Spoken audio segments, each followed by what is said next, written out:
কত কিছু হয়, সেসব নিয়ে মাথা ব্যথা হয় না। 10 বছর পরে অপবিশ্বাস একটা সন্তান নিয়ে হাজির হলো, কোনো মাথা ব্যথা হয় নাই। 5 বছর পরে বুবলি সন্তান নিয়ে হাজির হলো, মাথা ব্যথা হয় নাই। অথচ আলেম ওলামার বইয়ের কাগজপত্র আছে কিনা দেখতে চাওয়া হয়। এটাই হলো বাংলাদেশের ব্যর্থতা ছাড়া কিছু নয়।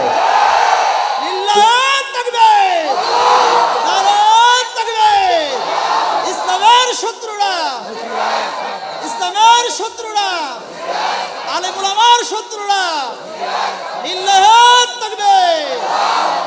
রক্তে আগুন জ্বালাবো না, রক্তে আগুন জ্বালাবো না। এটা বাংলাদেশ, আমরা রক্ত দিয়ে এনেছি। এটা সিকিম নয়, যা ইচ্ছা তাই বলবে এই বাংলাদেশে। এই বাংলাদেশে যখন তাকবীর ধ্বনি নিয়ে বিতর্ক চলে, তখন তোমার প্রতিবাদ কোথায় থাকে? তখন তোমার সমালোচনা কোথায় থাকে? যখন এই বাংলাদেশের আলেমেরা কারারুদ্ধ থাকে, তখন তোমার প্রতিবাদ কোথায় থাকে? যখন আমার দেশের মুফতি মুহাদ্দিসেরা নির্যাতিত হয়, তখন তোমার প্রতিবাদ কোথায় থাকে জানতে চাই। তুমি প্রতিবাদ করো না পরিমণি যখন বিয়ের আগে গর্ভবতী হয়, সেটা নিয়ে তুমি প্রতিবাদ করো না। বুবলি যখন সন্তান নিয়ে আমেরিকা থেকে চলে আসে, সেটা নিয়ে তোমার প্রতিবাদ হয় না। তোমার প্রতিবাদ হয় শিল্পী কবির বিন সামাদ কেন ওয়াজের ময়দানে কথা বলবে। কবির বিন সামাদ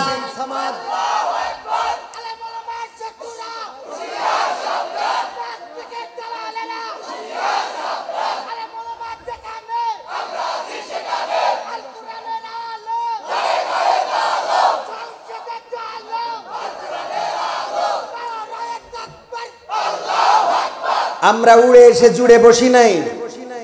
আমাদের রক্তে প্রবাহিত তিতুমিরের রক্ত, আমাদের রক্তে প্রবাহিত খান জাহানের রক্ত, আমাদের রক্তে প্রবাহিত শাহজালালের রক্ত।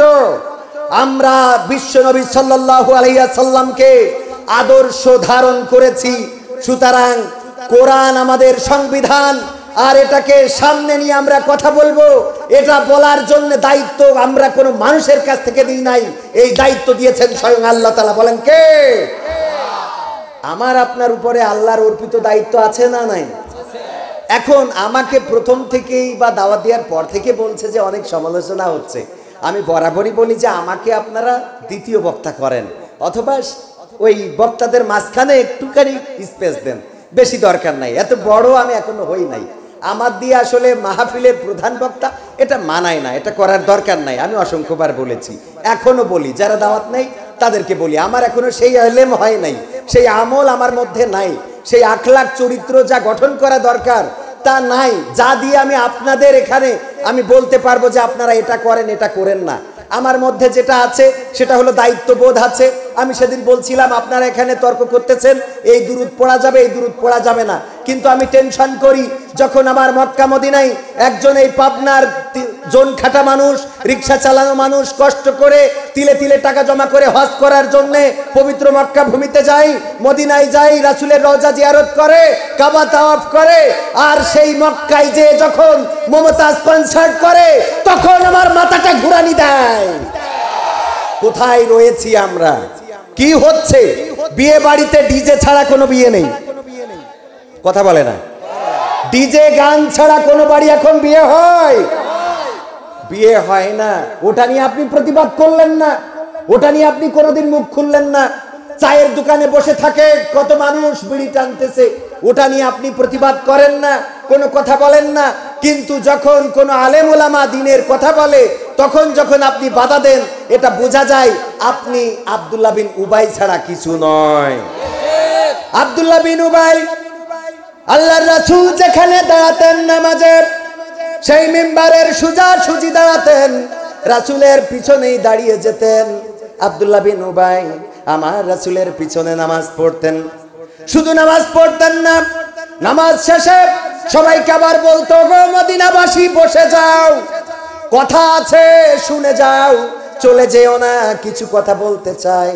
তারপরে মদিনাবাসীদের ডেকে বলতো, ওগো মদিনাবাসীরা, আমরা কত ভাগ্যবান, মক্কা থেকে নবী মুহাম্মদ বিন আব্দুল্লাহর মতো একজন মানুষকে পেয়েছি, যিনি মদিনা থেকে, মক্কা থেকে মদিনায় হিজরত করেছেন।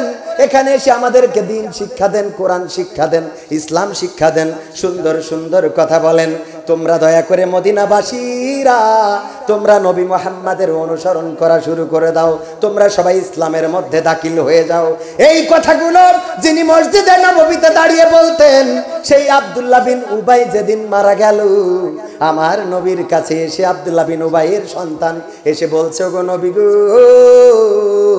আমার পিতা মারা গেছে, জানাজার দায়িত্বটা আপনার নিতে হবে এবং আপনার গায়ের একটা কাপড় দিবেন যেটা আমার পিতার কাফনের সাথে দিয়ে দেব। আল্লাহর নবী বললেন, আমি মেনে নিলাম। আল্লাহর নবী নিজের গায়ের কাফনের কাপড়, নিজের গায়ের জামা দিলেন উনার গায়ের কাফনের কাপড় করার জন্য। আলেমেরা সাক্ষী রয়েছেন এখানে। উনার যখন জানাজা পড়তে যাচ্ছেন, আল্লাহর রাসূল ওমর রাদিয়াল্লাহু তাআলা আনহু বিশ্ব নবীর হাতের বাহুটা ধরলেন, ধরে বললেন, ওগো বিশ্ব নবী, আজকে আমার মনে হচ্ছে আসলে আপনি আল্লাহর নবী কিনা। কারণ যে আব্দুল্লাহ বিন উবাই মসজিদের মধ্যে বলেছে এক কথা, আর মসজিদের বাইরে যে বলেছে এক কথা। যে আব্দুল্লাহ বিন উবাই মসজিদের মধ্যে বলেছে নবী মুহাম্মাদের অনুসরণ করো, আর বাইরে যে আপনার বিরুদ্ধে দল করেছে, বাইরে যে কাটি মেরেছে, বাইরে যে বলেছে মুহাম্মদ কেন নেতা হবে, ও তো যুদ্ধ অপরাধী, তা না হলে দেশেতে তাড়ালো কেন? কথা কয় না। সে যুদ্ধ অপরাধী, তার মক্কা থেকে বিতাড়িত করেছে, আমাদের দেশে এসে নেতা হতে চায়, ওর নেতা মানা যাবে না। এই কথা বলতো বাইরি, আর ভিতরে বলতো তোমরা এর অনুসরণ করো। এমনকি আমার বিশ্ব নবী উহুদের ময়দানে যখন গিয়েছেন, আমি নিজে সেই উহুদের ময়দানটা দেখে এসেছি। চারিদিকে পাহাড়, হাজিরা যারা গিয়েছেন দেখেছেন এই উহুদের ময়দানে, যেখানে বিশ্ব নবীর সাহাবীদের কবর মোবারক গুলো রয়েছে, রওজা মোবারক গুলো রয়েছে, ওখানে এখন একটা মসজিদ বানানো হয়েছে। আগে মসজিদ ছিল না। ওই উহুদের ময়দানে যখন বিশ্ব নবী যুদ্ধের জন্য গেলেন, 1000 সৈন্য, অপর পক্ষে কয় হাজার ছিল? 3000। কয় হাজার? বদরের সাহাবী, বদরের যোদ্ধা ছিল 313 জন, আর অপর পক্ষে ছিল 1000 জন। উহুদের যুদ্ধে আমার বিশ্ব নবী 1000 জন সাহাবী নিয়ে রওনা করেছিলেন, আর কাফেরদের ছিল 3000 জন। এর মধ্যে আব্দুল্লাহ বিন উবাই কাটি করল, কেন মুহাম্মাদের পিছনে যাবা, ও তো গান গায়। কথা কয় না। এখন কাটিরা এরকম না, এখন কাটি তো এরকম। ওর পিছনে কেন যাবা, ও তো স্কুলের শিক্ষক, ও মাদ্রাসার কি বোঝে? আছে না নাই? তোমার থেকে ভালো বোঝে। তুমি শিখেছো বিপদ করা, তুমি শিখেছো অন্যকে ছোট করা, অপমান করা, অপদস্থ করা। অথচ আমার বিশ্ব নবী বলেছেন গীবত এত ভয়ঙ্কর, যেটা জেনার চেয়ে ভয়ঙ্কর। নাউজুবিল্লাহি মিন জালিক। আপনি সেই গীবত করেন, আর গীবতটা কি আলেমরা জানেন, যে তার মধ্যে যে ঘটনা, যে কর্মগুলো তার মধ্যে আছে, সেই কর্মগুলো তার পিছনে বলাই গীবত। যদি সে শুনলে কষ্ট পায়, প্রশংসা করাতে দোষ নেই। প্রশংসা করার জন্য আবার বিশ্বনবী কি বলেছেন, যে তোমরা সামনাসামনি প্রশংসা করো না, তার পিছনে প্রশংসা করো, যাতে সে অহংকারী না হয়ে যায়। আল্লাহু আকবার, আল্লাহু আকবার বলবেন না? কত সুন্দর নীতি দিয়েছেন, যা বিশ্বনবী ছাড়া পৃথিবীর ইতিহাসে আর কেউ এত সুন্দর নীতি দিতে পারেন নাই। আমার বিশ্বনবী কত সুন্দর নীতিগুলো দিয়ে গিয়েছেন, যে তোমরা একজন মানুষকে প্রশংসা করো তার পিছনে, যেন সে অহংকারী না হয়ে যায়। আর তোমরা কি করো না, গীবত করো না তার পিছনে। যদি কাউকে কিছু বলতে চাও, বিশ্বনবী বলেছেন একজন মুমিন অপর মুমিনের কি আয়না, সংশোধন করে দাও। আয়না আপনার বাড়ির ড্রেসিং টেবিলে আছে না? আছে কিনা? এই ড্রেসিং টেবিলের সামনে আপনি যখন আয়নার সামনে দাঁড়ান, হঠাৎ দেখেন যে চুল উস্কো ফুস্কো হয়ে আছে, আপনি দেখেন যে আপনার খুব বেকায়দা অবস্থা, চেহারার মধ্যে মলিনতা, বগে কাকে পায়খানা করেছে এমনি বেয়ে পড়তেছে, এরকম অবস্থায় আয়না কি আপনি চলে আসার পরে আপনার বোর সাথে বলে না, কে তোর স্বামীর তো মাথায় কাকে হয়ে গিয়েছে? এই কথা বলে? বলে কখনো? আল্লাহ নবী কিসের সাথে তুলনা করলেন একবার চিন্তা করেছেন? আয়নার কাজ হলো দেখবে, সংশোধন করে দেবে। আপনি দেখলেন, আপনি সমালোচনা করে বেলান।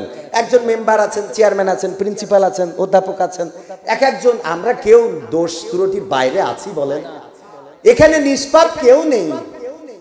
আপনি যে কথাগুলো বলছেন, আপনি নিজেকে দিয়ে, আমার একজন উস্তাদ বলতেন, আমি যদি কারো ব্যাপারে সমালোচনা করতে যেতাম ওনার কাছে, আমি নাম বললেও চিনবেন, আব্দুল আলামিন ভাইকে চিনেন না?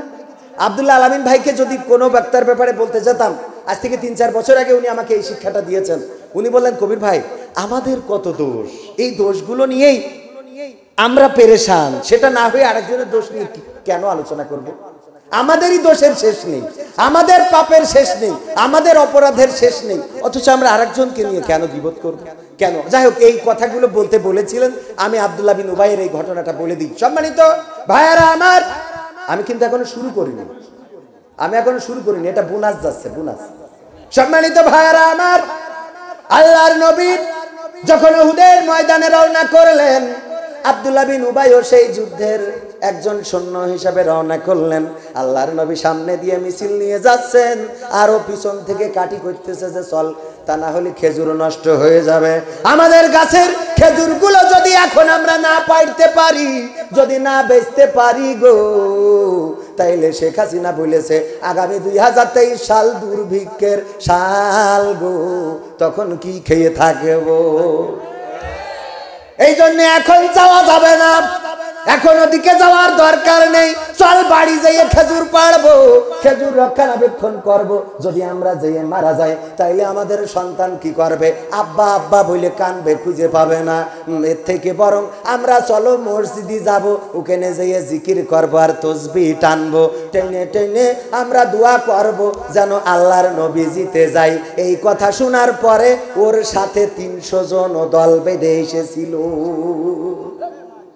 জানেন আপনারা, এই লোকটা যখন মারা গেল, তার নাম হলো আব্দুল্লাহ বিন উবাই, যার কাজ ছিল খালি কাটি করি বেড়াইলো, এখানে ওখানে কাটি করা। এই কাটি করার কারণে বিশ্ব নবী যখন জানাজায় যাচ্ছেন, ওমর রাদিয়াল্লাহু তাআলা আনহু বললেন, ওগো নবী গো, আমার আজকে কেন জানি সন্দেহ হচ্ছে, আপনি কেন আব্দুল্লাহ বিন উবাইয়ের জানাজায় যাবেন? অথচ আব্দুল্লাহ বিন উবাই এমন একজন ব্যক্তি যে আপনাকে সারা জীবন কষ্ট দিয়েছে, এমনকি আম্মা আয়েশা রাদিয়াল্লাহু তাআলা আনহাকে নিয়ে অপবাদ দিয়েছে। এত কষ্ট যে ব্যক্তিটা দিল, আপনি কি করে তার জানাজায় যাবেন গো নবী? আল্লাহর নবী বললেন, ওমর আমাকে বারণ করো না, কারণ আমি বিশ্বের রহমত হয়ে এসেছি, আমি তার জানাজা পড়াতে যাব। যখন বিশ্ব নবী ছুটে চলছেন, এমন সময় আয়াত নাজিল হয়ে গেল, আল্লাহর নবী থেমে গেলেন। আল্লাহর নবী পরবর্তীতে বলেছেন, আমার আল্লাহ যদি না বলে দিতেন যে 70 বারেরও বেশি বার যদি হাত তোলো, তাও তোমার হাত কবুল হবে না, এই কথা যদি আল্লাহ না বলে দিতেন, আমি আব্দুল্লাহ বিন উবাইয়ের জন্য 71 বার হাত তুলতাম। বলেন সুবহানাল্লাহ। আমার রাসূল এত উদার ছিলেন, আমাদের উদারতা কোথায়? সেই রাসূলের কথা বলি, অথচ আমার মধ্যে উদারতা নেই, আপনার মধ্যে উদারতা নেই। আমার মধ্যে অহংকার, আত্ম-অহমিকা। আমি মনে করছি আমি জান্নাতে 2 তলা ফ্ল্যাট কিনে বসে আছি, কথা কয় না।